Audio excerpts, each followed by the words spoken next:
बिस्मिल्लाहिर्रहमानिर्रहीम। अस्सलाम वालेकुम क्लास। आज का जो हमारा टॉपिक है, एक्चुअली एक प्रीवियस लेक्चर भी मिस हुआ है तो वो भी इसमें ऐड होगा और एक और स्लाइड भी आपको दूंगा तो इससे ये कवर हो जाएगा। हमारा है मिड टर्म के बाद का पहला टॉपिक, और मिड टर्म के बाद का जो पहला टॉपिक है वो है सर्कुलेटरी सिस्टम। हमने जनाब सर्कुलेटरी सिस्टम है वो इन वर्टिब्रेट्स के अंदर भी पढ़ना है और साथ में हमने इनको वर्टिब्रेट्स के अंदर भी पढ़ना है। सर्कुलेटरी सिस्टम का जो हम इनिशियल स्टेज पे स्टार्ट करेंगे वो इनवर्टिब्रेट्स के अंदर हम लोग इसको स्टार्ट करने लगे हैं। तो सर्कुलेटरी सिस्टम है that is included in vertebrates and invertebrates. सबसे पहले आ जाता है जनाब ट्रांसपोर्ट सिस्टम। ट्रांसपोर्ट का जो बेसिक मीनिंग है वो क्या होता है? ट्रांसपोर्ट का बेसिक मीनिंग ये होता है कि जो मटेरियल होता है उसको बॉडी के एक पार्ट से बॉडी के दूसरे पार्ट तक मूव करवाना। अगर हम इसको सिंपल देखें तो हमारी नॉर्मल ट्रांसपोर्ट होती है, मतलब अगर आपने लाहौर से कराची जाना है, कराची से इस्लामाबाद जाना है तो ये क्या है? ट्रांसपोर्ट है, तो मूवमेंट है एक जगह से दूसरी जगह। सिमिलरली जो हमारी बॉडी के अंदर मटेरियल है, हमारी बॉडी के अंदर कोई भी है, अमाइनो एसिड है, ग्लूकोज है, कार्बन डाइऑक्साइड है, ऑक्सीजन है, अमीनो एसिड्स हैं, ये डिफरेंट तरह के मटेरियल्स हैं। तो लिविंग ऑर्गेनिजम्स की बॉडी में इन मटेरियल्स का एक जगह से दूसरी जगह जो मूव करना होता है वो क्या कहलाता है? ट्रांसपोर्ट कहलाता है। अब ज़रूरी नहीं है कि जो ट्रांसपोर्ट है उसमें सारे के सारे मटेरियल ही होंगे, कुछ स्पेसिफिक सेल हैं वो स्पेसिफिक मटेरियल को ही क्या करते हैं? ट्रांसपोर्ट कर रहे होते हैं। ठीक है जी। फिर आ जाता है सर्कुलेटरी सिस्टम। जो ट्रांसपोर्ट होती है ना नॉर्मली, ये किसके थ्रू होती है? सर्कुलेटरी सिस्टम के जरिए होती है। इसको हम कार्डियोवास्कुलर या सिंपल वास्कुलर सिस्टम भी कहते हैं। क्यों कहते हैं? क्योंकि ये जो ब्लड होता है ना, और इसके साथ साथ जो न्यूट्रिएंट्स होती हैं ब्लड को और न्यूट्रिएंट्स, अब ये न्यूट्रिएंट क्या है? बेसिक खुराक है। अमाइनो एसिड हो गए, इलेक्ट्रोलाइट्स हो गए, ऑक्सीजन हो गए, carbon dioxide, hormones, blood cells, इनको बॉडी के एक पार्ट से दूसरे पार्ट तक ये क्या करता है? मूव करवा रहा होता है। तो हमारी बॉडी में हम समेत जितने भी दुनिया में ऑर्गेनिज्म है, जो वो खाना खाते हैं, जो वो करते हैं, उनका जो डाइजेशन होती है, उसके बाद बॉडी के अंदर जो उनकी सर्कुलेशन होती है वो किसके थ्रू होती है? सर्कुलेटरी सिस्टम के थ्रू हो रही होती है। अब कह रहे कि जो ट्रांसपोर्टेशन है ये क्यों की जाती है, इसके फ़ायदे क्या हैं? नरिश किए जाते हैं, नरिशमेंट के लिए, फाइटिंग डिजीज़ के लिए होता है, टेम्परेचर और पीएच को मेंटेन करने के लिए होता है, और होम्योस्टेसिस, होम्योस्टेट मतलब बॉडी की इंटरनल कंडीशन का सेम रहना, कम चेंज होना with respect too harsh and harm fluctuation in external environment. हमने इसका डिटेल में पढ़ा भी हुआ है। अब कह रहे हैं जनाब ट्रांसपोर्ट सिस्टम की दो टाइप है, सिंपल है और कॉम्प्लेक्स है। सिंपल जो होता है वो नॉर्मली इनवर्टिब्रेट्स के अंदर पाया जाता है, और जो कॉम्प्लेक्स किस्म का ट्रांसपोर्ट सिस्टम है वो हम हायर ऑर्गेनिज्म जो कोर्डेटा है, हेमिकोर्डेटा है और इनसे ऑनवर्ड है, इनके अंदर ये वाले सारे प्रेजेंट होते हैं। तो बेसिक तो ये दो तरह का है, लेकिन ये दोनों ही आगे फर्दर सब डिवाइडेड हैं। मतलब सिंपल में भी आगे इसकी टाइप्स हैं, जैसा कि ये देखें सिंपल में 3 टाइप्स हैं, वाटर ट्रांसपोर्ट सिस्टम है, गैस्ट्रोवास्कुलर कैविटी है और सिलोमिक फ्लूइड है। 3 तरह का, यानी कि डिफरेंट ऑर्गेनिजम्स हैं उनके अंदर ये प्रेजेंट होता है। जैसा कि water transport system in some simpler invertebrates, transport is through movement of the water to exchange different material in various part of the body to the other part of the body। अब simply sponge की example लें। जो protozoa है ना, सबसे पहला जो हम लोग जहाँ से ये एनिमल किंगडम की इनिशिएशन होती है, तो स्पॉन्ज होता है, उसमें एक ऑर्गेनिज्म है। तो वो जो स्पॉन्ज है ना, उसके अंदर क्या होता है कि वाटर उसकी बॉडी के अंदर एंटर करता है और वाटर उसी की बॉडी से बाहर निकलता है। जब वाटर एंटर करता है तो कुछ मटेरियल को लेके आता है, और जब वाटर बॉडी से बाहर जाता है तो कुछ मटेरियल है वो बॉडी से बाहर की साइड पे रिलीज़ कर दिया जाता है। तो इस तरीके से इनका क्या हो रहा होता है कि एक सर्कुलेशन हो रही होती है कि बॉडी के अंदर जो मटेरियल है एक जगह से दूसरी जगह, और फिर बॉडी से जो हार्म मटेरियल है, नुकसानदेह मटेरियल है, वो वहाँ से रिलीज़ हो जाते हैं। गैस्ट्रोवास्कुलर कैविटी देखें, 2 तरह का आपको ये कॉन्सेप्ट समझ आना चाहिए। एक होता है गैस्ट्रोवास्कुलर कैविटी और दूसरा होता है एलिमेंट्री कैनाल। इन दोनों में हमारा है ना, जो हमारा एलिमेंट्री कैनाल है, लेकिन जो हाइड्रा वगैरह है ना, इनके अंदर गैस्ट्रोवास्कुलर कैविटी है। अब ये जो गैस्ट्रोवास्कुलर कैविटी है ये क्या होती है? गैस्ट्रोवास्कुलर कैविटी का जो बेसिक मीनिंग है इसमें सिंगल ओपनिंग होती है, एक सिंगल ओपनिंग, मतलब इंजेक्शन भी उसी के थ्रू होनी है और इजेक्शन भी उसी के थ्रू होनी है, खाना भी उसी के ज़रिए से जाना है और बाहर जो उसका वेस्ट मटेरियल है वो उसी ओपनिंग के ज़रिए से बाहर आना होता है। लेकिन हम में क्या है, हम में इंजेक्शन के लिए माउथ है और इजेक्शन के लिए हमारे पास क्या है, एनस है। तो हमारी एलिमेंट्री कैनाल है, तो एलिमेंट्री कैनाल में दो ओपनिंग होती हैं, गैस्ट्रोवास्कुलर में एक ओपनिंग है, एलिमेंट्री में दो होती हैं। सो कह रहे some invertebrates have cavity, gastrovascular cavity. Simply क्या करती है, नरिशमेंट है वो सेल्स को प्रोवाइड करती है, ऑक्सीजन है वाटर के अंदर से लेती है, कार्बन डाइऑक्साइड को वहाँ से निकालती है, जैसा कि यहाँ पे देख लें। पहली बात है कि ये देखें, ये इन्होंने यहाँ पे मेंशन भी किया हुआ है सिंगल ओपनिंग, इसकी सिंगल ओपनिंग है, इसी के थ्रू वाटर है, ये टेंटिकल्स के थ्रू आता है, ये वाटर देखें मूव कर रहा है, ये सारे मूवमेंट होने के बाद जो भी वेस्ट मटेरियल है इसी ओपनिंग के ज़रिए वो बॉडी से बाहर की साइड पे रिलीज हो जाता है। तो सिंगल ओपनिंग होती है गैस्ट्रोवास्कुलर कैविटी में। तो सिंपल ट्रांसपोर्ट सिस्टम में वाटर ट्रांसपोर्ट हो गया, गैस्ट्रोवास्कुलर हो गया, और थर्ड आ गया इसका जनाब coelomic fluid. It is use for the circulation in some animals, echinoderm annelids में। और ये भी बेसिकली क्या होता है, सप्लीमेंट्री सर्कुलेटरी सिस्टम किसको कहा जाता है। ये इसकी जो कंपोजिशन है वो कहते हैं कि इंटरस्टिशियल फ्लूइड की तरह की होती है। अब सवाल ये पैदा होता है कि इंटरस्टिशियल फ्लूइड क्या होता है। हमारी जो बॉडी है ना, उसके जो टिश्यूज़ हैं और ब्लड वेसल्स हैं, इनके दरमियान में एक लिक्विड होता है, एक फ्लूइड होता है, उसको हम इंटरस्टिशियल फ्लूइड का नाम देते हैं। और इसके ज़रिए से specific protein, specific material, electrolyte, cell, वो इसके ज़रिए से क्या कर रहे होते हैं, पास कर रहे होते हैं। Coelomic fluid transport gas, nutrients and waste product. ये हाइड्रोस्टेटिक स्केलेटन के तौर पे भी एक्ट करता है एनालिट्स के अंदर, ठीक है ना, ताकि ये इसको एक्सपेंड करे, कॉन्ट्रैक्ट करे इंडिपेंडेंटली तौर पे, और ऑर्गेनिज्म है वो सही तरीके से सर्वाइव करे। अब वो कह रहे हैं कि ये इंपॉर्टेंट पॉइंट है, ये एमसीक्यूज़ के हवाले से भी इंपॉर्टेंट है, शॉर्ट क्वेश्चन के हवाले से भी इंपॉर्टेंट है, लॉन्ग भी आपसे पूछा जा सकता है अगर हमारे ये ऑनलाइन एग्ज़ाम्स नहीं होते हैं, वैसे होते हैं। कैरेक्टरिस्टिक्स क्या हैं हेमोलिम्फ। सबसे पहले मैं आपको बताता चलूँ, जो हम में ब्लड है ना, तो वो ब्लड का जो काम कर रहा होता है ना इनवर्टिब्रेट्स के अंदर, वो हेमोलिम्फ कर रहा होता है। तो haemolymph actually the blood of invertebrates है, सिंपल मीनिंग्स में अगर हम लोग बात करें। It is circulating fluid in animal with open circulatory system. हम आगे पढ़ने भी वाले हैं ओपन और क्लोज के बारे में, तो उसमें आपका क्लियर हो जाएगा। आर्थ्रोपोड्स, स्कैडियंस, मोलस्कन्स, इनके अंदर हेमोलिम्फ होता है। अब वो कह रहे हैं in these animals the heart pump haemolymph into vessels at low pressure. ऐसा क्यों होता है ये भी आपको समझ आ जाएगा अभी।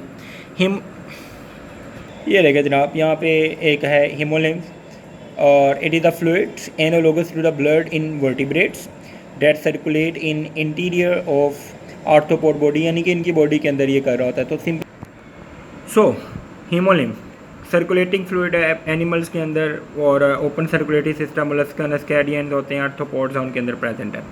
इन और haemolymph volume is high but they have low circulation. ये हम सारे इसके बारे में बात करने वाले हैं। ये भी जिस तरह हमारा ब्लड है वो न्यूट्रिएंट्स को, गैस को, वेस्ट प्रोडक्ट को ट्रांसपोर्ट करता है, ये भी इसी तरह से ये ट्रांसपोर्ट कर रहा होता है। नॉन सर्कुलेटरी फंक्शन, इसके अलावा हेमोलिम्फ के फंक्शन होते हैं, जैसा कि इंसेक्ट हैं उनके अंदर एक्डाइसिस का एक प्रोसेस था जिसमें इनका पुराना स्केलेटन है वो ख़त्म होता था और उसकी जगह इनका नया स्केलेटन आता था। तो एक्डाइसिस और मोल्टिंग करवाता है, और फ्लैपिंग विंग्स की है ना बर्ड्स के अंदर, वो भी करवाने में, और इंसेक्ट्स के अंदर जो फ्लैपिंग है उनके विंग्स की, वो करवाने में इंपॉर्टेंट रोल प्ले करता है।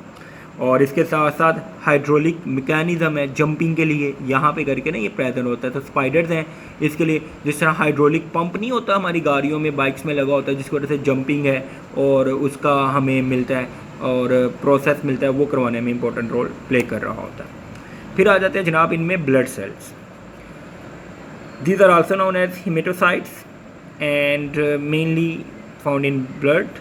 Blood cells or circulating cells circulate in coelomic fluid. Blood cells are of following type.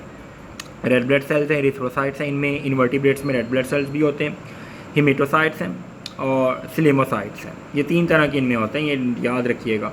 तीन तरह के इनमें ब्लड सेल्स होते हैं, रेड ब्लड सेल्स, हेमोसाइट्स हैं और सिलोमोसाइट्स हैं जी। ये 3 तरह के इसमें प्रेजेंट होते हैं। रेड ब्लड सेल्स वही मेन फंक्शन है, इनका कलर देते हैं, रेड कलर होता है, क्यों होता है, हीमोग्लोबिन होती है और यही बेसिक इसके फंक्शन है।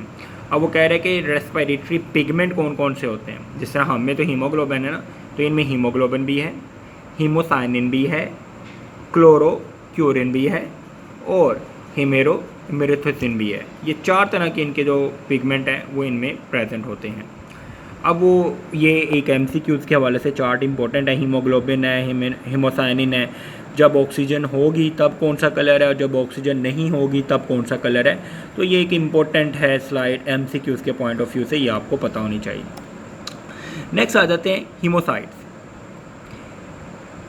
These are the cells that play a role in immunity of the invertebrate। तो इम्यून सिस्टम है ना, उसमें रोल प्ले करते हैं। अब इम्यून सिस्टम में क्या होगा कि अगर बाहर से कोई केमिकल आ रहा है, कोई एजेंट आ रहा है, कोई डेंजरस किस्म का पार्टिकल आ रहा है, तो इसको फैगोसाइटोसिस करेंगे, उसको खा लेंगे ताकि वो इसका क्या करे, इम्यून सिस्टम है वो बरकरार रह सके। इसकी टाइप्स हैं, प्रो है, प्लाज्मा है, ठीक है ना, ग्रेन्युलर सेल्स हैं, तो ये सारी इसकी टाइप्स हैं। तो ये टाइप्स जितनी भी हैं ये सारी MCQs के पॉइंट ऑफ व्यू से इंपॉर्टेंट है, ये आपने पढ़ लेनी है।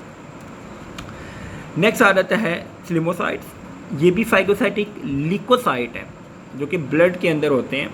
And it attack and digest invading organism. वहाँ पे पार्टिकल था, यहाँ पे वो कह रहे हैं ऑर्गेनिजम्स, जैसे कि बैक्टीरिया, वायरसेस हैं, इनको ये किल करते हैं। और या तो ये सिलोम के वॉल के साथ अटैच होते हैं या फिर डायरेक्टली तौर पे फ्रीली अवेलेबल होते हैं। अब आ जाता है जनाब कॉम्प्लेक्स सर्कुलेटरी सिस्टम। अभी इससे पहले हमने इन्वर्टिब्रेट्स में पढ़ा कि सिंपल सर्कुलेटरी सिस्टम है, उसमें हमने 3 टाइप्स पढ़ी हैं उसकी। एक हमने उसमें सिंपल उसकी टाइप पढ़ी है, वो हमने वाटर सर्कुलेटरी सिस्टम पर है, गैस्ट्रोवास्कुलर कैविटी पर है, और तीसरा हमने जनाब उसमें क्या कहते हैं सिलोमिक है, फ्लूइड है, उसके बारे में पढ़ा है। कॉम्प्लेक्स सर्कुलेटरी सिस्टम कह रहा है कि इन्वर्टिब्रेट्स जो होते हैं इनमें नेटवर्क होता है चैनल्स का and spaces in connective tissues which is continuous around and between the epithelial layer of the cells of the body. Smaller tubal canals are called vessels, और वो आपस में मिल के ल्यूकेनी बनाते हैं, वो कनेक्टिव होते हैं, और हेमोसील है वो पूरी इसकी स्पेस है वो बनती है। Blood vessel that pass through the mesenteries and septa spaces होती हैं जो, और overlain by the mesothelium which is often composed of the myocytes bearing circulating around the fibres. यानी कि ये सारा इसमें बता रहा है when the myocytes are distributed widely over the surface of blood vessels. ये इसमें बता रहे हैं कि पूरी कनेक्टिविटी होती है, जंक्शन है, इसको हम आगे इसको एक्सप्लेन भी कर देते हैं। जर्नल में वो कह रहा है कि यहाँ पे देखिए वो पूरी समरी पीछे की बता रहा है। सर्कुलेटिंग सिस्टम है, पंपिंग डिवाइस हार्ट होता है, उसके साथ उसकी वेसल्स होती हैं, आर्टरीज, वेन, कैपिलरीज, साइनसेस होते हैं, उनमें ल्यूकेनी होते हैं, और वहाँ से फ्लूइड लाइक ब्लड होता है, लिम्फ और हेमोलिम्फ है। ये सर्कुलेटिंग सिस्टम के ओवरऑल पार्ट्स हैं, ये इसमें मुश्तमिल होता है। ओपन सर्कुलेटरी सिस्टम है, आर्थ्रोपोड्स हैं, मोलस्कन्स हैं, इनके अंदर ये होता है, ठीक है ना। और ये क्या होता है, क्लोज और ओपन सर्कुलेटरी सिस्टम है, इसको ना हम यहाँ पे बेसिक एक्सप्लेन कर लेते हैं। अच्छा, मैं आपको बताता चलूँ, जो ओपन सर्कुलेटरी सिस्टम है ना, ये एक ऐसा सिस्टम है जिसमें ब्लड है ना वो डायरेक्टली बॉडी टिश्यूज़ में जाता है। मतलब हमारा ब्लड, हमारा अगर अपना बात करें ना, हमारा क्लोज सर्कुलेटरी सिस्टम है, तो हमारा जो ब्लड है ना वो कन्फाइंड है ब्लड वेसल्स के अंदर। इन ब्लड वेसल्स के बाहर हमारा ब्लड नहीं जाएगा। लेकिन जो ओपन सर्कुलेटरी सिस्टम है, इनमें ब्लड वेसल्स का कॉन्सेप्ट ही नहीं होता, इसमें डायरेक्टली बॉडी टिश्यूज़ तक बात हो रहा होता है ये ब्लड। तो कह रहे हैं कि जनाब जो क्लोज सर्कुलेटरी सिस्टम है, animals with close circulatory system maintain distinct separation between the blood and the tissue fluid. तो उनमें तो टिश्यू फ्लूइड में डायरेक्टली आता है, इनमें लेकिन ब्लड है वो वेसल के अंदर रहता है, जबकि ओपन सर्कुलेटरी सिस्टम में ऐसा नहीं होता है, जिस वजह से इसको हेमोलिम्फ भी कहते हैं। क्लोज सर्कुलेटरी सिस्टम है, blood close all the time vessels के अंदर, लेकिन उसमें ऐसा नहीं होता ओपन में। क्लोज में it is a type of system, blood is pumped by heart through vessels and not normally filled by the body cavity, but in open blood is pumped by the heart into body cavity directly, जहाँ पे वो tissues होते हैं और उन तक वो पहुँच जाता है। क्लोज सर्कुलेटरी सिस्टम है, carries blood at high pressure, और ऐसा क्यों होता है, उसकी वजह से, आर्टरीज की वजह से। इनमें क्योंकि आर्टरीज ही नहीं होती हैं, जिसकी वजह से ब्लड प्रेशर ही नहीं हाई हो पाता है। Suitable for the animal with fast metabolism, और वो लो मेटाबॉलिज्म के लिए होता है। अब वो कह रहे हैं close circulatory system, the animal is able to move, digest, eliminate quickly, लेकिन इनमें ऐसा नहीं होता है। Exchange of the nutrient and the waste product between the blood and the tissues and the tissue fluid occur through capillaries. इनमें क्या होता है जनाब, डायरेक्ट हो रहा होता है, डायरेक्टली ब्लड और टिश्यूज़ का कनेक्ट होता है ओपन में। क्लोज में the system also transport gases, this system does not transport gases, that is very important point. इनमें गैसेस की ट्रांसपोर्ट नहीं हो रही होती है, that is transported by the tracheal system. इसको हम पढ़ने वाले हैं आगे। ओपन सर्कुलेटरी सिस्टम में ट्रैकिया होता है जो कि गैसेस की ट्रांसपोर्ट करता है, जबकि क्लोज सर्कुलेटरी सिस्टम में गैसेस की ट्रांसपोर्ट भी इसी के ज़रिए से होती है, ब्लड की वेसल्स हैं उनके ज़रिए हो रही होती है। रेस्पिरेटरी पिगमेंट है, हीमोग्लोबिन है, ब्लड के अंदर होती है। न्यूक्लिएटेड वाइट ब्लड सेल्स हैं वो इनमें होते हैं। No respiratory pigment and blood is colourless in which nucleated white blood cells float. तो इनमें क्योंकि पिगमेंट होता है जिसकी वजह से रेड कलर है, उनमें नहीं होता है जिसकी वजह से इनका कलरलेस होता है blood. Respiratory pigment haemoglobin is dissolve in the blood, और ये हो गया ये वाला पॉइंट। एडवांटेजेस बात कर लेते हैं। एक्सचेंज ओपन के पहले, exchange of material is direct, ठीक है ना, सो कोई डिफ्यूजन बैरियर नहीं है। लेकिन डिसएडवांटेज बात करें, little fine control over the distribution of haemolymph to the body organ and no mechanism for reducing the space. मतलब इनमें एक ये सिंपली कह सकते हैं ना कि एक बेसिक प्रॉपर चैनलिंग नहीं है जिसके ज़रिए से हम इनको स्टॉप कर सकते हैं, रिकॉग्नाइज कर सकते हैं। Close circulatory system, fine scale control over the distribution of the blood to the different body regions and muscular wall of vessels can constrict and dilate to the vary amount of the flow through specific vessels. Blood pressure और fairly high होते हैं जिसकी वजह से circulation है उसके ऊपर effect आ सकते हैं। तो ये अभी आपने जस्ट इसमें हमने इसके सिस्टम की बात की है और इसके करैक्टरिस्टिक की बात की है, और ओपन और क्लोज सर्कुलेटरी सिस्टम के बारे में हमने जस्ट स्टडी की है। नेक्स्ट लेक्चर भी इंशाल्लाह ताला मैं आज ही अपलोड करूँगा। Thank you so much. अल्लाह हाफिज़।